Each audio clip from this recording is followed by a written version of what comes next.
Leo was a kind of kid who saw stories in everything: clouds that looked like dragons, pencil shavings that curled like waves, sunlight splashed across the floor like paint. But he never told anyone that. He didn't have to. He had his sketchbook. It went everywhere with him, a small black notebook filled with drawings no one else had seen. Sometimes they were superheroes, sometimes just faces he made up in his head, but all of them carried a piece of him. When people asked what he was doing, he would snap it shut and shrug. Just doodling, he would say. At school, art class was his favorite. But even there, Leo kept things simple. When the teacher asked students to hang their work on the wall, Leo always forgot his at home. He did not want anyone judging him, or worse, laughing. The cool kids never cared about art, and Leo did not want to give them another reason to call him weird. One afternoon, his art teacher, Miss Carter, announced a new project: create something that shows who you are. Everyone groaned, but Leo's heart beat a little faster. He already had an idea: a drawing of two halves of a boy, one side bright and colorful, full of dreams, the other side faded and gray, afraid to show them.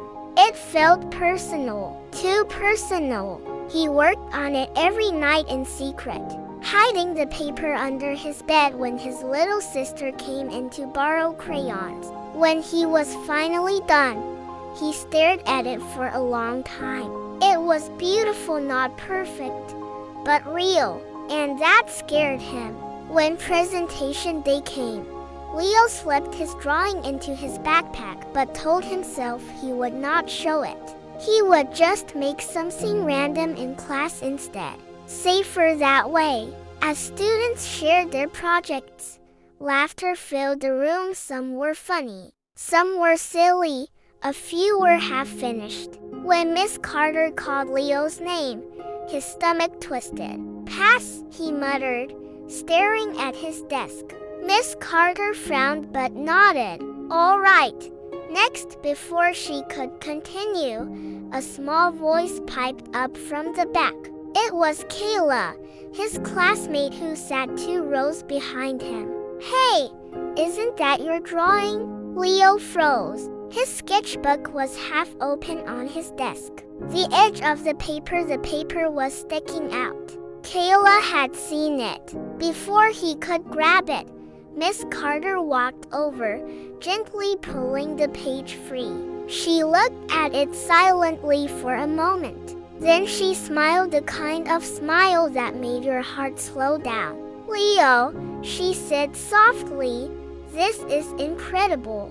Everyone turned. Heat flooded his cheeks. He wanted to disappear. But Miss Carter held the drawing up for the class to see. The room went quiet. Really quiet. Someone whispered, "Whoa!" Another said, "That's actually really good." Leo did not know what to say. He had spent so long hiding what he loved, thinking it was not enough. But right then, seeing their faces, something shifted. It was not about being the best. It was about being brave enough to show up. After class, Miss Carter stopped him by the door. "You know, talent is not meant to hide," she said. "Art is meant to be shared. It helps others see themselves too." That night, Leo looked through his sketchbook again. He realized how much of his life he had kept inside those pages, not because he was not proud, but because he was scared of being seen. And that fear had made him invisible. So the next morning, he did something new. He brought his sketchbook to school and showed it to a few friends. They flipped through it, amazed. One even asked if he could draw something for their project. By lunch, word had spread, not in a bad way, but in the kind that made him smile.